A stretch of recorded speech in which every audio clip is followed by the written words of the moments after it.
देश के लिए भाई मैंने अपने प्राणों को समर्पित कर दीजिए। ठीक है, भारत माता की भावनात्मक अनुराग बहुत ज्यादा है। माखनलाल चतुर्वेदी अपनी कविताओं में भारत माता यानी भारत की भूमि के प्रति उनका बहुत ज्यादा लगाव है, बहुत ज्यादा प्रेम है। माखनलाल चतुर्वेदी अपनी कविताओं में देशभक्ति ही नहीं बल्कि भावनात्मक देशभक्ति भाई माखनलाल चतुर्वेदी को बहुत ज्यादा है। वो क्या नहीं क्रांतिकारी, देखो देशभक्ति इनका जो है क्रांतिकारी देशभक्ति नहीं बल्कि भावनात्मक देशभक्ति कह सकते हो कि माखनलाल चतुर्वेदी जी ने अपनी कविता में लिखा। आत्म बलिदान और त्याग की भावना बहुत ज्यादा है। माखनलाल चतुर्वेदी स्वयं कवि को राष्ट्र के चरणों में समर्पित करने के बाद माखनलाल चतुर्वेदी कहते भाई जो कवि है उसको भी देश के चरणों में खुद को समर्पित कर लेना चाहिए। कौन कहता है? माखनलाल चतुर्वेदी।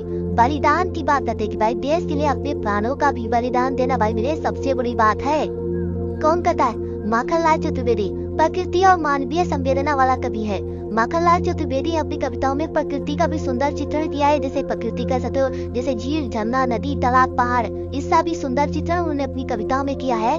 माखनलाल चतुर्वेदी अपनी कविताओं में कोमलता, प्रेम और करुणा भावना का भी जिक्र करता है अपनी कविताओं में। माखनलाल चतुर्वेदी आध्यात्मिक और नैतिक चेतना वाली कविताएं उन्होंने खूब लिखा है। माखनलाल चतुर्वेदी अपनी कविताओं में कर्म, त्याग, साधना की बात करते हैं और भारतीय संस्कृति में भारतीय संस्कृति का गौरव आने वाली कविता है। भाई भारतीय संस्कृति को बड़ाई करते जो तारीफ करते हैं, इस प्रकार की कविता भाई माखनलाल चतुर्वेदी जी ने भी लिखी है। ठीक है, माखनलाल चतुर्वेदी का भाई मेरा रचना विधान क्या है? तो माखनलाल चतुर्वेदी की अगर हम बात करूं तो इनकी भावनात्मक तीव्रता कविता में बहुत ज्यादा है।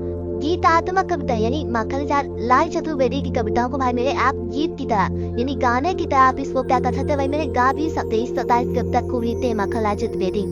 इनकी कविताओं को गीतात्मक है यानी इनकी कविताओं को आप स्वर और लय के साथ गा भी सकते हैं। माखनलाल चतुर्वेदी अपनी कविताओं में प्रतीक और बिंबों का प्रयोग करते हैं। सरल और भावनात्मक प्रतीकों का प्रयोग किया है। माखनलाल चतुर्वेदी राष्ट्रवादी, राष्ट्र, प्रकृति और आत्म बलिदान की बात करते हैं। माखनलाल चतुर्वेदी अपनी कविताओं में छंदों का प्रयोग करते हैं। जैसे लय छंद और प्रवाद छंदों का विशेष प्रयोग माखनलाल चतुर्वेदी ने अपनी कविताओं में किया है। भाव और शिल्प भी है। माखनलाल चतुर्वेदी भावनात्मक भाषा का कवि है।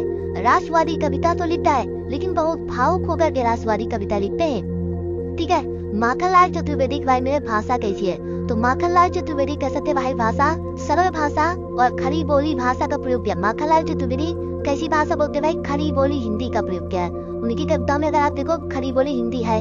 संस्कृत निष्ठ भाषा बहुत ज्यादा। माखनलाल चतुर्वेदी अपनी कविताओं में संस्कृत के भी शब्दों का प्रयोग करते हैं। किस तरह? संस्कृत भाषा के शब्दों का प्रयोग भी कह सकते हैं इनकी कविता में है और आम आदमी को समझने वाली भाषा का प्रयोग करते भाई मेरे माखनलाल चतुर्वेदी। तो माखनलाल चतुर्वेदी जो कैसी भाषा भाई मेरे आम आदमी, जन सामान्य मतलब समझते जो आम आदमी है, जो अनपढ़ आदमी और पढ़ा लिखा, ऐसी भाषा बोलते कि भाई मेरे अनपढ़ आदमी और पढ़ा लिखा दोनों आदमी की भाषाएं समझ में आ जाए।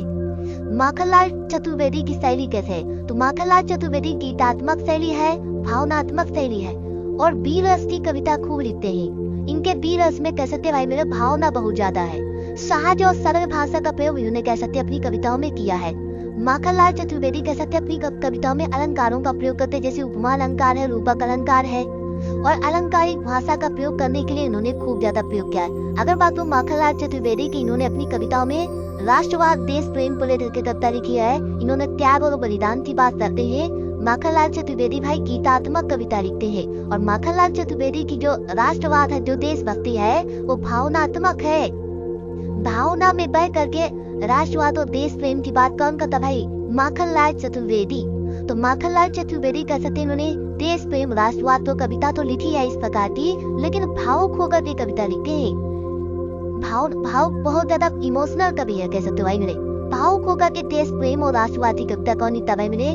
माखनलाल चतुर्वेदी लिखते। तो माखनलाल चतुर्वेदी को लेकर भी एग्जाम में क्वेश्चन पूछा जा सकता है। ठीक है भाई मेरे, अगला जो हमारा क्वेश्चन है और कह सकते हो कि सबसे बड़े कवि जिनको हम पढ़ने जा रहे हैं, रामधारी सिंह दिनकर।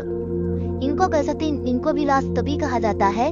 ठीक है, और रामधारी सिंह दिनकर कह सकते हो कि नेशनल पोइट कह सकते राष्ट्रवादी और देशभक्ति की कविता लिखने वाला भारत में सबसे बड़ा नाम रामधारी सिंह दिनकर। तो रामधारी सिंह दिनकर की साहित्यिक प्रवृत्तियां और इन्होंने राष्ट्रीय, सामाजिक और सांस्कृतिक चेतना को जगाने का अपने प्रयास अपनी कविताओं में किया है।